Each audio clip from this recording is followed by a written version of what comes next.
Hello mga lods, for today's video lang mga lods, no? Ito gumawa ako ng mga lods, itong seaweeds mga lods, no? Ang tawag sa amin nito mga lods, alam niyo kung ang tawag sa amin nito mga lods? Ang tawag sa amin nito ay guso. Ayan, guso mga lods, sa probinsya tawag sa amin nito. Ayan.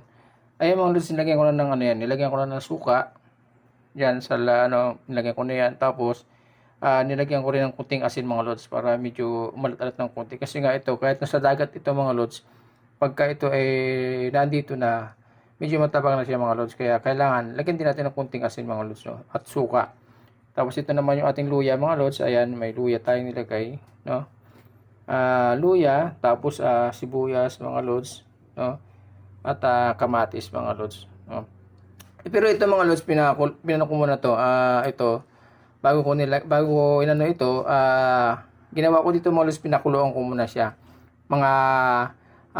Pinakuluan ko na isang bisis mga lods. After ng kumulo na siya, sa ako sa hinango, tapos yun na, nilagyan ko na siya ng kunting asin, tapos kunting suka mga lods. So i-mix na natin siya mga lods, no? Ayan, para maano din yung suka mga lods, yun, no? Ayan, i-mix na natin siya mga lods. Ayan, andyan na yung niya mga lods, ayan, ang ating sibuyas. Ayan mga lods, makita nyo ba? Ayan, para ma-mix na yung luya at sibuyas mga lods, no? Ayan. Sikat sa amin to mga lods eh. Sikat sa amin sa probinsya namin kasi nga ito ay tinatanim mga lods, no? Ito pinaghirapan din ito mga lods, hindi lang ito basta-basta nagkakaroon ng ganito. Pinaghirapan ito mga lods. Ito tinatanim ito sa dagat mga lods.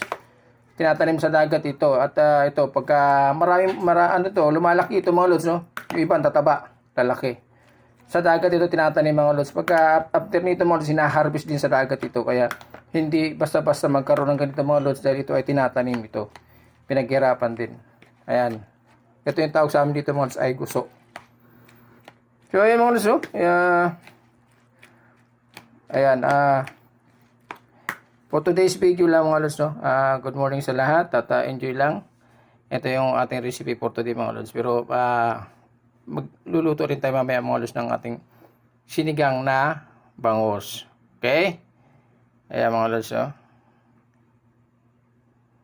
Yummy na siya mga lods.